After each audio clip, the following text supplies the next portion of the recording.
Assalamualaikum warahmatullahi wabarakatuh. Salam budaya. Jumpa lagi para sedulurku semuanya di seluruh Nusantara di dalam channel Saumas 81, channel yang menceritakan tentang sejarah-sejarah para leluhur-leluhur kita, orang tua kita yang soleh dan soleha, dan juga amal serta spiritual yang saya jalani secara pribadi. Apa kabar para sedulurku semuanya?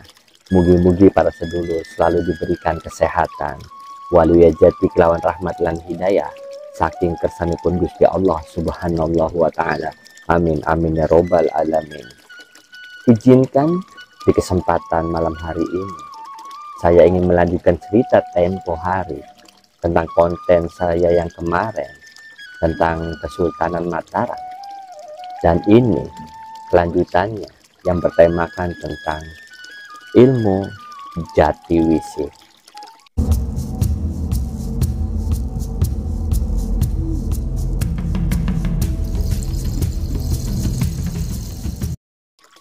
Jadi ilmu Jatiwisik di sini para sedulur bukan kepada sesuatu hal yang menyangkut tentang kedikdayaan dan sesuatu hal yang menyangkut lebih daripada itu. Tetapi di sini menyangkut tentang adab, tata krama, tingkah laku, dan tindak tanduk kita kepada sesama manusia, dan juga penghormatan kita antara sesama manusia dan juga kepada Gusti Allah Subhanahu wa ta'ala. Adapun kedikdayaan itu akan muncul dengan sendirinya asalkan kita dekat dengan Gusti Allah. Yakinilah itu para sedulur. Pasti kedikdayaan atau spiritual akan mendekati kita asalkan kita dekat dengan Gusti Allah. Ilmu Jatiwisik itu sendiri menyangkut tentang adab dan tata krama. Jika ini dilaksanakan oleh manusia, maka manusia itu akan menjadi raja di dunia dan juga raja di akhirat. Maksudnya adalah jaya ning dunia lan selamat ning akhirat. Maksudnya seperti itu para sedulur kurang lebihnya ya. Mangga kita saksikan kelanjutan dari ceritanya melalui video yang sudah saya siapkan untuk para sedulur-sedulur di seluruh Nusantara. Bismillahirrahmanirrahim. Sang Senopati Mataram bertanya, ilmu Jatiwisik itu seperti apakah Eyang Guru? Mohon Eyang Guru memberikan penjelasan dengan sebenar-benarnya tentang ilmu 10 itu. Penjelasan dari Eyang Guru sangatlah hamba pegang teguh sebagai ajimat di dunia dan akhirat. Yang hamba mohon hal itu dapat sampai kepada anak cucu hamba menjadi raja hingga seterusnya. Sunan Kalijaga menjelaskan tentang ilmu Jatiwisik.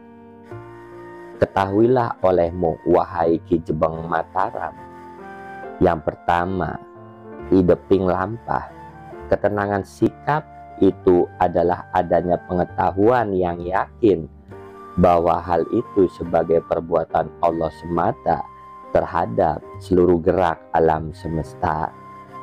Tidak ada yang lain selain Allah yang menggerakkannya. Kedua, lungguhing pejah, yaitu bahwa jika mati maka tidak mati, ia masih hidup sebagaimana biasanya. Langgeng tidak terkena perubahan, juga tidak bergeser sedikit pun. Ketiga, pancering tinggal, fokus pandangan adalah bahwa menjelaskan pandangannya terhadap kepastian dan takdir dari Allah yang maha luhur. Hanya kepada Allah lah kembalinya segala sesuatu. Keempat, papatutaning pati, kematian yang baik, yaitu mendapatkan amanat perintah Allah di dunia agar berserah kepada Allah untuk mendapatkan titipannya. Yang kelima, ketahuilah bahwa sirna atau persatuannya papan dan tulisan dinyatakan dengan persatuan jasad dan ruh, atau campurnya persatuan ruh dan rasa perasaan Allah yang Maha Pengasih. Yang keenam, kesucian yang terlewat, yaitu kesudahan memfanakan yang selain Allah atau melepaskan semua sesuatu yang menandingi Allah karena kerinduan yang mendalam kepada Allah. Asyik, masyuk, kusuk dalam cinta kepada Allah tanpa yang lain. Yang ketujuh, kesempurnaan air yang meresap menitis dari lisan Rasulullah Muhammad SAW yang hakiki. Hakikat Muhammad yang menjadi pusat kehidupan semesta alam. Yang kedelapan, yang bernama mantra syahadat jati ialah kalimat asyhadu dibanding esir, ilaha jatining rasa, illallahu patemoning esir, iya rasa, iya Rasulullah. Aku bersaksi jatuhnya sir, tiada Tuhan arti hakikat rasa kecuali Allah pertemuan sir, yaitu rasa. Rasulullah Sallallahu Alaihi Wasallam. Satu wujud tanpa dua, tak terpisahkan oleh apapun jua.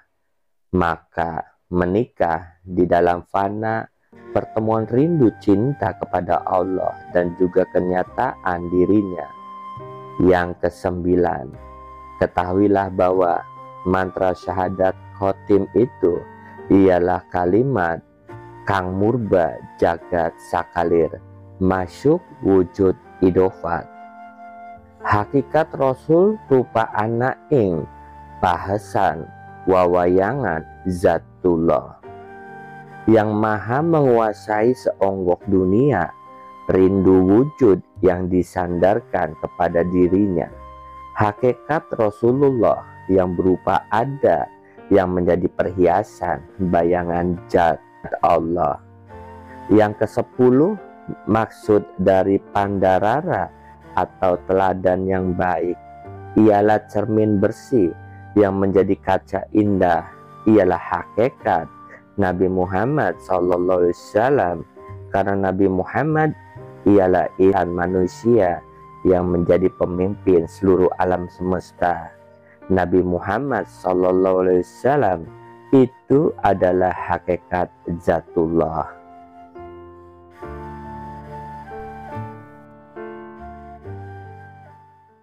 Alhamdulillah sudah kita saksikan tadi cerita dari kelanjutan dari Sultan Mataram.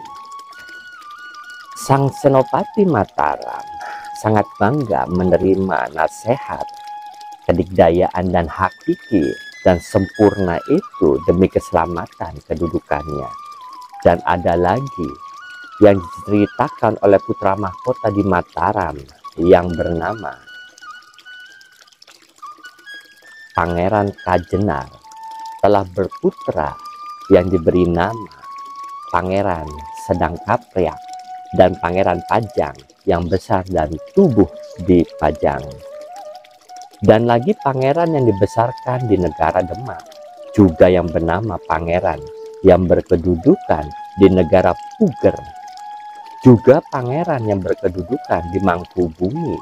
Diceritakan Pangeran Sedang Kapriak telah memiliki seorang putra lelaki, yaitu Sultan Mataram yang dapat mewarisi kedudukan nenek moyangnya sebagai sang raja.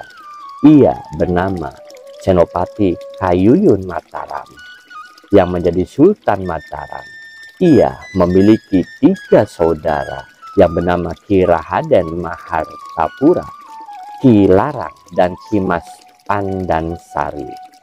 Yang terlihat juga seorang yang bernama Pangeran Surabaya yang dikemumikan di tanah Mataram hingga akhir tahtanya Sultan Mataram diteruskan oleh anaknya menjadi Sunan Mataram, yaitu yang disebut istri yang menikah dengan Raden Wiramada yang nantinya melahirkan Pangeran Purobaya. Pangeran Purobaya yang dikebumikan di Tias, yang tahtanya kekal sampai akhir hayatnya. Kemudian tahta Sultan Mataram itu diteruskan oleh putranya, yaitu yang disebut Sunan Mangkurat, yang memiliki banyak saudara kandung, diantaranya ialah Raden Demang dan Pangeran Tepasan yang duduk terakhir. Adapun saudara Sunan Mangkurat yang lain, ibu ialah yang bernama Pangeran Dipati, Pangeran Puger, Pangeran Singasari, dan Raden Gede. Dan saudara yang lain ibu ialah Raden Raya Natpada, juga dari ibu yang lain bernama Raden Pamot, juga dari ibu yang lain bernama Raden Danad Raja, juga dari ibu yang lain bernama Ki Suryanala. Kenyataannya dari kedudukan Sunan Mangkurat di Mataram kemudian diteruskan oleh Ki Tarunajaya yang masih merupakan keturunan Ki Banyu Biru yang dahulu pertama kali menanam pohon kelapa. Sampai sini saja dulu ya para sedulur, mudah-mudahan bisa menambah warna dalam sejarah itu sendiri. Insya Allah kelanjutannya akan diceritakan dari Babatan Nasibon Petang tentang Kesultanan Keraton Kartasuro. Itu saja para sedulur. Terima kasih. Mohon ampura jika ana muna lan muni kula kang salah. Kula pamit. Assalamualaikum warahmatullahi wabarakatuh.